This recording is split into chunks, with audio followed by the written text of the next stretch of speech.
Today's Wednesday, April 4th, 2018, and we are back in action. You're tuned in to the Elevator Radio Show, a weekly program dedicated to covering news and information on elevators, escalators, and moving walkways. Produced in the wee hours of the morning, a new show is uploaded every Wednesday, sometimes even before you get out of bed. Listen to some of the comments sent in from our audience. Rob from New York writes, Tom, are you f***ing insane? You actually get up at 2 a.m. each Wednesday to put this show out? Man, you must love elevators. Tim from Illinois writes, I'm not sure why I listened, but ever since I tuned into the first show back in 2007, I've been addicted. Matt in Texas writes, I like your safety messages, Tom. It's important to remember them each and every day. And he also adds, when am I going to win the monthly prize pack giveaway? Ron from California sent this in. Despite your inability to pronounce words in the English language, I tune in each week and am glad that you offer this service to the industry. It's better than Google News alerts. Sarah from Washington writes, love the show, Tom, and look forward to it each week. I'm glad I signed up for the newsletter. You provide a valuable resource for the industry, not only for North America, but worldwide. Enjoy the show. And now, here's your sleep-deprived host, Tom Seibert. Woohoo! Woohoo! Yeehaw!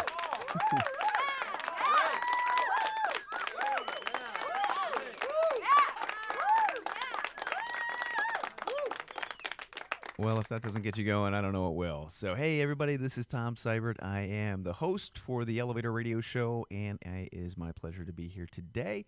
After being off for 2 weeks, it is good to be back. And for some of you who may think, man, you must hate Wednesdays. Well, I actually like Wednesdays. Tuesday night, I'm usually in bed thinking about, okay, what are we going to cover? What do we want to talk about? And obviously this week, I have 2 weeks worth of show and internet links to cover and stories. So got a lot to cover on the show today. I try to get you out of here in about a half an hour. Last week, I was in Montana, the beautiful state of Montana. Drove out there with my family from Chicago. And just if you ever consider driving with your family and your kids, no matter what age they are, 21 hours in the car may be a little too much. And I realized that mistake as we were driving back. And my youngest son turned to me about 19 hours into the trip as we were almost home and just asked me to stop talking very politely. So it's a long day in a car. I realized how great cities are, how awesome they are for my business, for our industry, because we help it go vertically. But there was some beautiful countryside that I saw, and someday I do look forward to retiring someplace outside the city so I can enjoy some of that beautiful landscape that Montana, Colorado, California, anywhere else pretty much other than Illinois has to offer. I like Illinois, don't get me wrong, but in terms of outdoor activities and scenery, we don't have a whole lot, unfortunately. But it's good to be here. Gosh, that's pretty much my rant for the morning. Have a lot to cover on the show, lots of news articles. April's a busy month. Drove in this morning about 2 o'clock. It was snowing outside, which is kind of hard to believe. There's a major storm hitting Michigan. I think it's going to cloud part of Canada. So it doesn't feel like spring, but hopefully let's cross our fingers and maybe it will be here in, 3, 4 weeks, 5 weeks, 6 weeks maybe. We'll find out. One of the other realizations that I made when I was on my trip, I'll share that with you on next week's show. I'm pretty excited about, and I think that it should make a difference. I'm hoping it'll make a difference as we all think about safety in our industry and in the jobs we do each day, and also in protecting the general riding public. And we'll see if we can't make a difference with that. I'll have more on that during next week's show. It's Show 500. Not a huge deal for me, to be honest with you. It's just a Show 500. I'll try to provide some stats for you, give you some ideas on where people are listening from. And I'd love to hear from you if you have been one of the listeners who has listened probably since day one. I know there's a few of you out there, and I appreciate that. I know that some of the older shows that had been archived in the past are not there anymore. But yeah, it's kind of cool to know that 2005, this craziness all started, and here we are today, 500 shows later. That's about a show a month, and 50 or so shows a year, and you do the math on that, and it's not a huge number, but it's it's pretty significant, I guess. So we'll talk more about that next week. So we will cover the news next. If you have something you want to share, send me an email, elevatorradioshow@gmail.com, or as always, you can leave stuff on Facebook, all that good stuff over yonder. So we'll cover the news next. Let this week's news stories give you a lift on what's happening in the vertical transportation arena. Each news segment is organically dug and fresh with news stories of the week. Got lift? If not, stay tuned.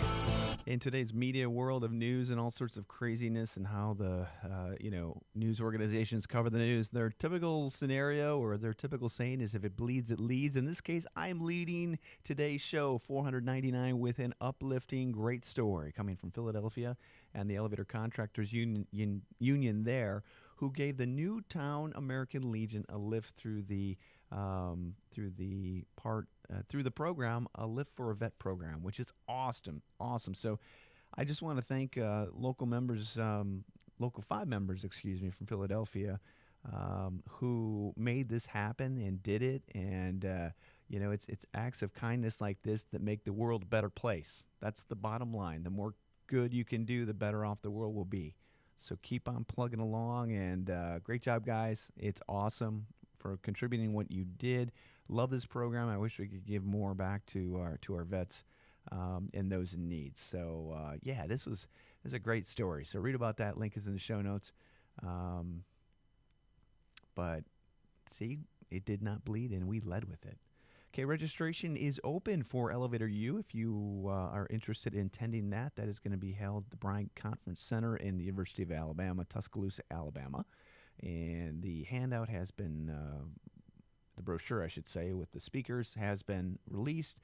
Some more information on that. Check it out. Register online. I know a little, idle timeout. Come on.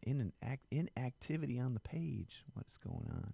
Anyway, so get signed up for that. These things come up very quickly. I know this month we have the International Association Elevator Consultants Show in Chicago. Looking forward to that.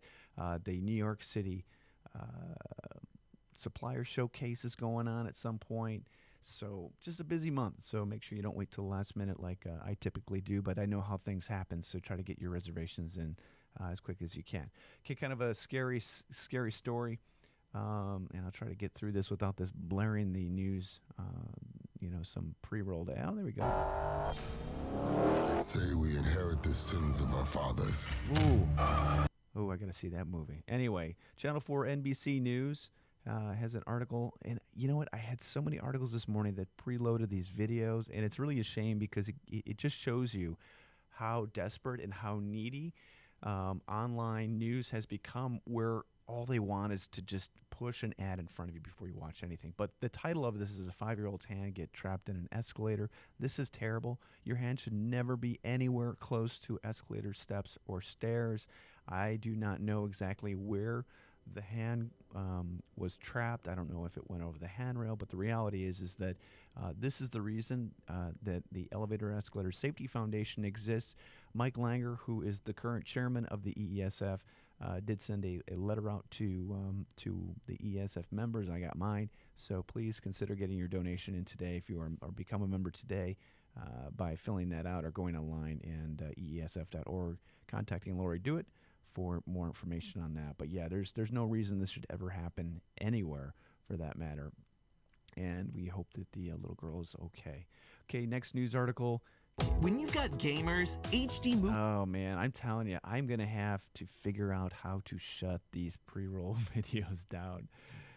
I was kind of hoping I could get off the page enough. Anyway, this is a very serious accident that occurred in New York City, where a man dies after a makeshift elevator falls on him. Okay, so this is my concern with this whole thing. Okay, if you take a look, this is supposedly a makeshift dumbwaiter to move goods up and down.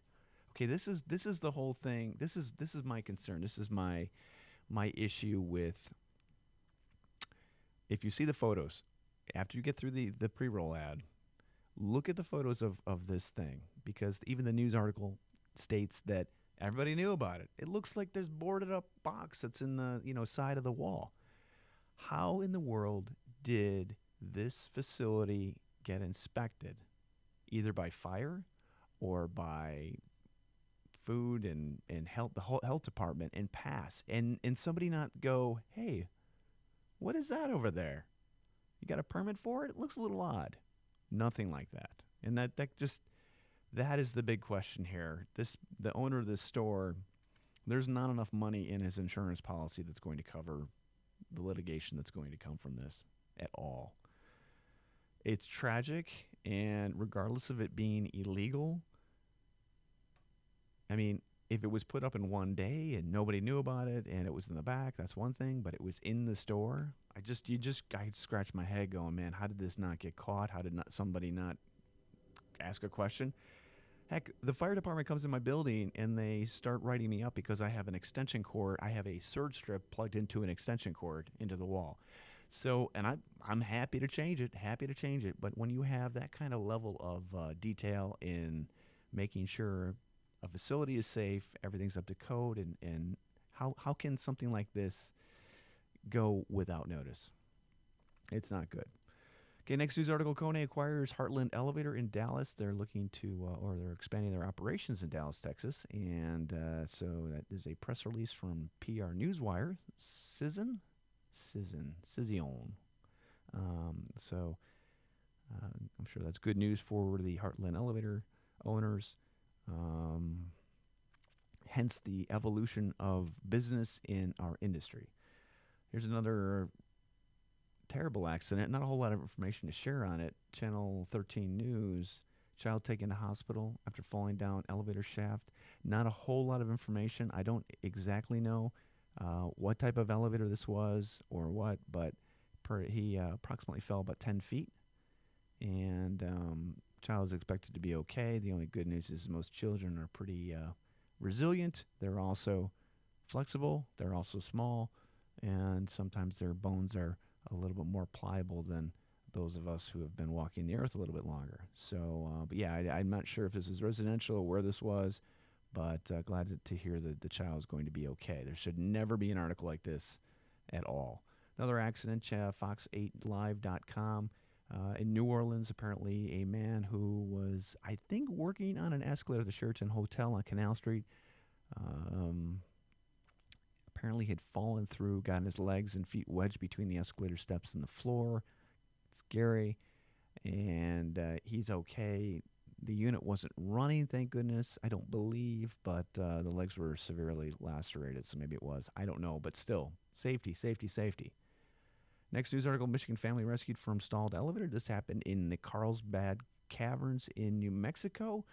Kind of some cool photographs if you take a look at it. I'm going to get up this page, but they were okay. Elevator stopped about 740 feet down, and it looks as if they roped them up, which kind of looks like fun.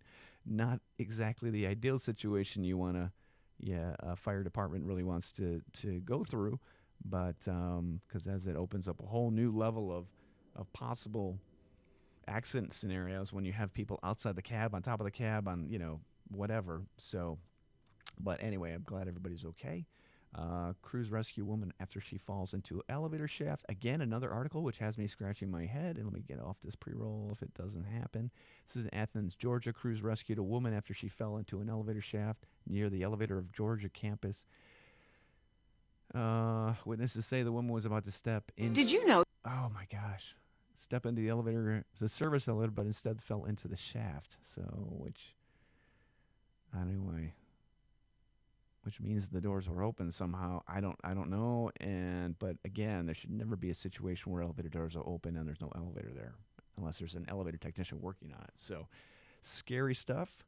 I'm telling you, it was like a full moon last week. I take a small little road trip and the world falls apart. I've learned my lesson. I'm not going anywhere anymore. Okay, next news article. Let's see here. Library wants to replace temperamental elevator. I don't really chuckle at these kind of stories, but Buffalo News, it looks like a beautiful building, beautiful library. But they're trying to raise $125,000 from the public, mostly to replace what the director Beverly Federspiel called a temperamental elevator, in quotes. Its doors don't always open and close on demand. Well, heck, let's just replace it then. Let's replace that elevator because the doors only... I know. I'm sure there's more logic to this than I am joking about or making fun of. But the reality is hey, I've worked with people before where they're like, I don't the shade of the button is a little bit too white. So you know who those people are. You probably work with them as well. So yeah. Anyway, it's good for our industry. Put an elevator in. The doors don't always open and close upon where when they should. So, anyway, you just wonder if that a story leads like that, or it goes out of the general public. If there are other people scratching their heads, going, "What? What? You gonna replace it because of that?" Maybe they just think that's normal. I don't know. Maybe nobody reads it at all. I don't really know. Anyway, okay, Kenwood elevator is fixed. That's great news. Rip and Press, nice. Nice article citing the elevator company in this, which was MEI Badger Elevator. So kind of nice to see elevator companies getting some positive press for a change, which is not always the case. And so that's good. Art in elevators. This is coming from architecturaldigest.com. 6 elevators that are museum-worthy works of art. This is in the eyes of the beholder, my friends. I don't know if any of these are really works of art. I've seen nicer, beautifuler, cooler elevators in other locations than here. So, but there are lots of architects out there that want to make their impact on the world and say, hey, look at me. Look at me. Look at my elevator. Look what I did. So, anyway, I've seen cooler elevators than what's in this link. Okay, just as a reminder, keep your feet away from the sides of the escalators when you're on the lifts. If you are listening at all,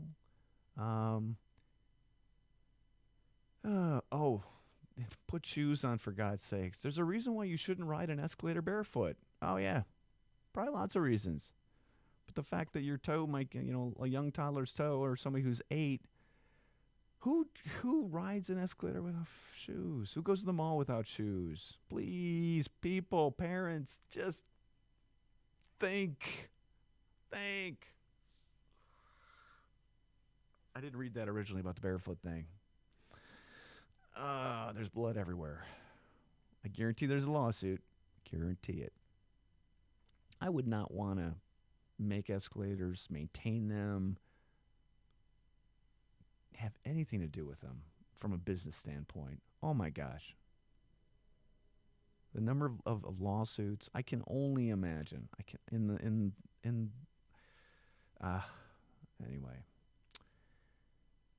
Okay, next news article. Fire department trains in LIR, Long Island Railroad elevator rescue. I think that's awesome.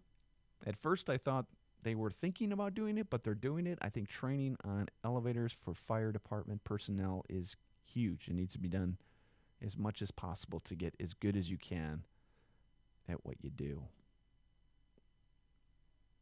So, anyway, I think that's pretty cool. Boston high-rise without working elevators. You don't see too many articles like this too often. This one, oh no, pre-rolled out, just to warn you. Look at the photo. This thing is a huge building, and there's no elevators, and there's not a lot of reason why they're not working. So hopefully they get all that resolved. It sounds like it's become a pissing match between a couple of entities, and the reality is that elevators should run if they're safe, and that's about it. That's about it. So that's what it should come down to. Okay, Andrew Reems has a great article written about him, or not written about him, but covered by his local Roanoke news station. So congratulations, Andrew, for what you do in the world, and for those of you out there who may think, man, he's just a crazy guy who loves elevators, but he's more than that. He is a icon in the YouTube industry, YouTube space, I should say, and provides an outlet to so many of his fans who either have Asperger's or some other type of fixation condition, I guess. I'm trying to figure out how to say this. So, Andrew, great job.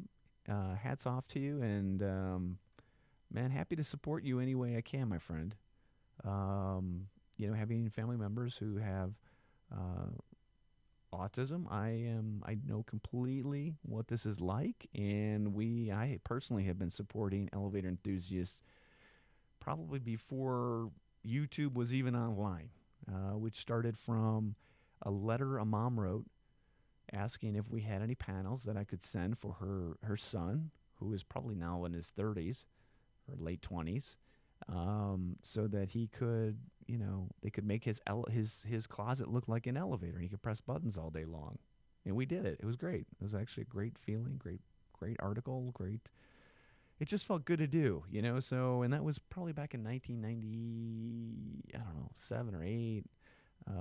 But never did I realize before that there was a group of enthusiasts in the thousands that love elevators. So anyway, as long as we're riding them safe, that's all that matters. Next news article, VentureBeat.com has a press release talking about Oracle Elevator, who is announcing a new technology center in, where is he doing this in? Oh, in Dallas. Oracle Elevator Company, leading independent provider of elevator maintenance, repair, modernization services, is proud to announce groundbreaking on its new technology center located in Dallas-Fort Worth area. It will be a game changer for Oracle in advancing their capabilities, not only technology, but employee training, management development. So that's a pretty big move when we're talking about, the elevator maintenance space and who's in it. So it seemed to be growing and not backing down. So link is in the show notes if you want to read more about that.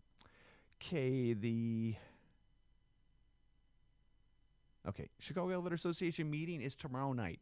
I cannot go. I've got volleyball games and lacrosse games for my kids. Unfortunately, I would love to be there. GA will be presenting. Also on the news, the 4th annual scholarship fundraiser registration is open. That's going to be held May 17, 2018. You can register by clicking on the link. You can also sponsor a part of that event, and it's awesome. It's great that our industry foundations give back like this. I know one of my employees' daughters received one of the scholarships, I think last year, which is awesome. So anytime industry associations are able to give back like they do is definitely a plus. So we appreciate that. Please sponsor that, and more information is in the show notes links. Okay, Ride the Pink Elevator campaign. This is readjournals.com. It is a press release talking about Chicago multifamily project raising cancer research funds for with a pink elevator. Read about this before in terms of the construction type space, but what's cool is that this happened in Chicago. They are raising money for the Susan G. Komen Foundation. And then the building owner and the contractor and then the elevator company have partnered together to raise money. So they're looking to raise about $30,000 to help alleviate costs associated with local organizations fighting breast cancer. So it's pretty cool. Neat to see this. So it's a good cause, good effort. Anytime we're fighting cancer, it's a good thing. And as much as I think that we may not be making progress in that space, we are. It just takes time, apparently. And this talking to somebody who works in that realm of stuff. Okay, man was stuck in an MBTA escalator. Apparently, the reports indicate that his clothing had been stuck, and I imagine this was probably related to some type of, perhaps, inebriation, late-night partying, whatever, where somebody said, hey, I'm just going to sit on the escalator. And I don't know if that's the case. I'm just figuring that's probably what may have happened, because to get your clothing stuck in an escalator, it's not that easy to do unless your clothing is close to it, or loose clothing. I'm just glad he's okay. And next news article is actually a opinion piece by columnist Kevin Baker talking about the elevator crisis has hit in Ontario and what the hidden cost might be for doing it. Now, I'm not an expert when it comes to how Ontario manages their labor force, not manages it, but how that works in terms of union, non-union, apprentice programs, not apprentice programs. But this article leads me to believe that you can't become a mechanic unless you go to school and get certified at the Durham College. And his point in this is that the changes in the Bill 199 would require that many of the 2,500 mechanics currently working in Ontario would need to return to school which currently the Durham College, which offers a elevator repair program, can only accommodate 60 post-secondary students and 40 apprentices annually. That just isn't good math. So anyway, my point is that typically, I don't know, in the United States, there's no college that certifies elevator mechanics. It's all done through the apprenticeship program. So I just wondered, is this the same thing's in Canada, right? I mean, you don't have to go to college or go to technical school to get a degree in elevator maintenance, do you? So anyway, I think this article is kind of off the beaten path of what the truth, I guess. I think that's what I'm trying to say. So if someone would like to correct me on that, please do so. So because basically how I understand the article is how it's written is that he is stating that we're going to lose more mechanics because they're going to have to go back to school and get certified. But that's not the case. There are lots of – I mean, there's not lots, but that's not the case. I mean, NASA International goes up there and does certification training for QAI, but that might get rolled into that as well. So I don't know. Just you wonder if all this, all the facts were checked when people do write these kind of articles, and sometimes they're not. So anyway, all right. Well, that's gonna do it for the show. I got you out of here in 27 minutes. Woohoo! It is good to be back. I mean that with from the bottom of my heart. Although it was nice to have 2 Wednesdays off, even though one of those Wednesdays I got home like 1 o'clock, so that didn't really count. But it's good to be back. I wish there weren't so many articles involving accidents on the show today. I hope that today is the last one in a while that we have to cover and that have that many. And just remember, keep spreading the word. I mean, there's stuff that's happening everywhere in terms of people getting hurt, and we want to make sure, not everywhere. Let me back up before the attorneys come and sue me. We need to stay vigilant in what we do each and every day to protect the general riding public, those that inspect, those that work on elevators, and just we got to keep doing it. We want an industry that's safe. It is safe. We want an industry that is doing the right thing, and each one of us is in charge of making that happen. So without further ado, I'm going to get out of here. Enjoy the snow if you have snow in your area. It might be, hopefully it'll be the last time we see it in a while. I think spring, and be safe. We will talk to you next Wednesday, show 500, and I'm looking forward to bringing it to you. Take care, everybody. Bye-bye.